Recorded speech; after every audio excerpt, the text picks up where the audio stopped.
Bom, nós vamos falar sobre a norma 13.752 de 1996, que trata sobre perícias de engenharia na construção civil, que é basicamente a norma que rege essas perícias nessa área. Então, no primeiro momento, gostaria de deixar claro que existem praticamente três tipos de trabalhos que podem ser desenvolvidos nesse setor da engenharia. O primeiro seria a emissão de um relatório. O segundo seria um parecer e o terceiro um laudo propriamente. Então, tudo isso tem diferenças, né? Por exemplo, um relatório é um documento em que o profissional apenas relata o que ele viu, né? Se houve um sinistro, um desmoronamento, ele vai lá e relata o que ele viu. Isso é um relatório técnico, né? Um parecer seria ele também, por exemplo, ver esse sinistro, relata o que ele viu e diz o que ele parece ser a causa do problema, a sua opinião sobre o que aconteceu e o que tem que fazer para arrumar, por exemplo. Então, isso seria um parecer. E um laudo, também desse mesmo sinistro, se caracteriza com um complemento de tudo que já foi feito, mas com, agora, a comprovação da causa do sinistro, ou seja, a necessidade de se correlacionar a causa do efeito, né, a causa do dano com o efeito, que seria o próprio dano. Então, essa correlação é muito importante, porque ela define culpabilidade. E em processos judiciais, a culpabilidade é o que realmente interessa para o juiz que está, né, julgando a causa e encaminhando as soluções. Então, nesse sentido, um relatório, por exemplo, pode ser encomendado a um profissional por uma pessoa interessada em saber ou em registrar um evento que aconteceu, um sinistro que aconteceu.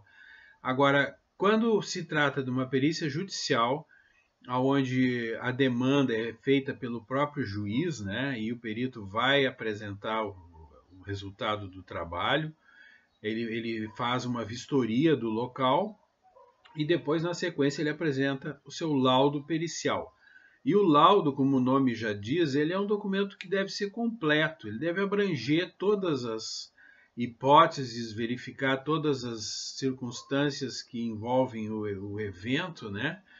A necessidade de uma comprovação com imagens, né? Para que você tenha a origem bem definida dos problemas. Então, fotografias, por exemplo, em laudos e pareceres e relatórios, até em função da própria norma 13752, ela deve ser indexada ao texto. Não adianta você colecionar uma série de fotografias sem dizer o que você quer mostrar naquela imagem. Então, a imagem ela é um complemento do seu texto e a ele precisa estar vinculado, né? Da mesma forma, mais adiante, se você tiver que fazer uma planilha orçamentária para a restauração dos danos, você também tem que fazer uma relação da planilha com o seu texto e também com as imagens, né? Não pode deixar isso à livre interpretação de quem lê, né? E aí você já desqualifica o trabalho, ele já deixa de ser uma perícia, né? E os relatórios também. É bom que todos os documentos sigam essa normativa, né? Mas principalmente o laudo pericial. Então, a expectativa sempre que se tem com um laudo é que se esclareça as dúvidas, né? E na justiça, então, as partes fazem as suas perguntas, né, relacionadas ao objeto da investigação e o perito vai, então, responder essas perguntas, né, de forma bem objetiva, documentada, comprovada, com imagens, né, com tudo que ele puder para poder instruir muito bem as respostas. E essas respostas elas vão formar depois uma opinião, né, do juiz a respeito da responsabilidade técnica pelos eventos, né? Então o perito ele precisa ser claro, objetivo, para poder que o juiz possa ter uma decisão também clara e objetiva. Mas também as partes vão mais adiante, né, no próprio processo, questionar um pouco as respostas que o perito dá num segundo momento, para tentar esclarecer dúvidas e até ajustar algumas respostas, né? E depois as partes fazem, então, uso dessas respostas de forma definitiva para defender seus interesses em alegações finais. E o trabalho do perito se extingue no processo judicial na medida em que as partes estão satisfeitas e o juiz também considera a perícia realizada, né? O perito, então, para de intervir porque o trabalho dele já foi realizado. Então, até esse ponto, é importante, porque as partes precisam ficar satisfeitas tanto com o resultado da perícia como com as respostas ao que elas perguntam. Então, muitas vezes a gente vê em laudos respostas que dizem, vide resposta tal, procure não sei o que. Não, a perícia, se a pergunta está sendo repetida, repita a resposta. Não tem problema. Você tem que ser objetivo, não faça ninguém ir lá na outra página procurar alguma coisa. Você repita, explique de novo, não tem problema, né?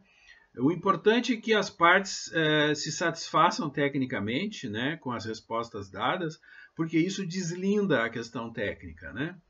E depois, durante a realização da vistoria em si, né, no local, todo mundo que está credenciado nos autos, né, qualificado e tal, pode participar das vistorias de perícia, né? E o perito conduz os trabalhos, liberando o acesso a todo o objeto pericial, né, ao vislumbre das pessoas, a coletar imagens e ele vai também na vistoria verificar as respostas aos quesitos e procurar entender ali o que ele precisa investigar para poder responder aos quesitos, né? Então, as partes têm essa liberdade também de acompanhar os trabalhos, de verificar, de questionar, né? E o perito, dependendo do perito, ele pode abrir a palavra às partes ou perguntar, né? Questionar algumas, pedir esclarecimentos até sobre as perguntas, né? Mas o importante é que, como é um trabalho técnico, né? Só os assistentes técnicos se manifestem tecnicamente. Então, muitas vezes os leigos vão, até os próprios procuradores, né, ou os autores, ou réus, e fica difícil a gente ter um resultado técnico satisfatório numa vistoria quando há interferência de pessoas que não têm conhecimento técnico. Aí você tem que explicar melhor, detalhar as coisas, que na verdade seria a função do assistente técnico, né? Ele é o representante da parte do ponto de vista técnico, ele que vai conversar com o perito, que o perito pode perguntar alguma coisa do ponto de vista técnico, ele é que deveria responder, né? Porque se ele é o assistente, ele deve estar ao par das questões técnicas. Então, resume-se basicamente a isso, né?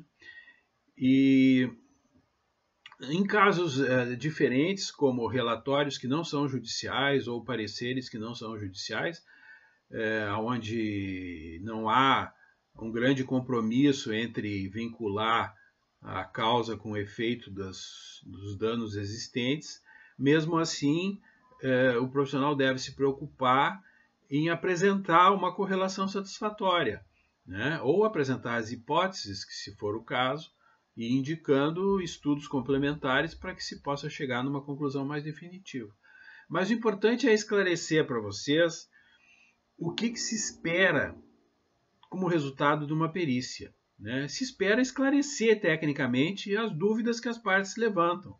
E é claro que as partes estão ali para defender seus interesses, então as perguntas que elas fazem são objetivamente e no seu interesse. Mas as respostas também são técnicas e objetivas. Então, mais tarde, né, durante o processo, essas perguntas vão ser consideradas pelas partes para continuar defendendo seus interesses, né? E no final sai uma sentença. Então, essa é a expectativa que todos podem ter a respeito do trabalho do perito, que seria um desempenho técnico, né, acima de tudo, e fundamentado, para que as partes se satisfaçam. E muitas vezes, em alguns processos, acontece de ter a perícia, a réplica da perícia, a réplica da réplica, e continua se discutindo, muitas vezes exaustivamente, né? Então, a gente precisa, como perito também, conduzir bem esse trabalho, para que chegue num final e que as partes fiquem satisfeitas.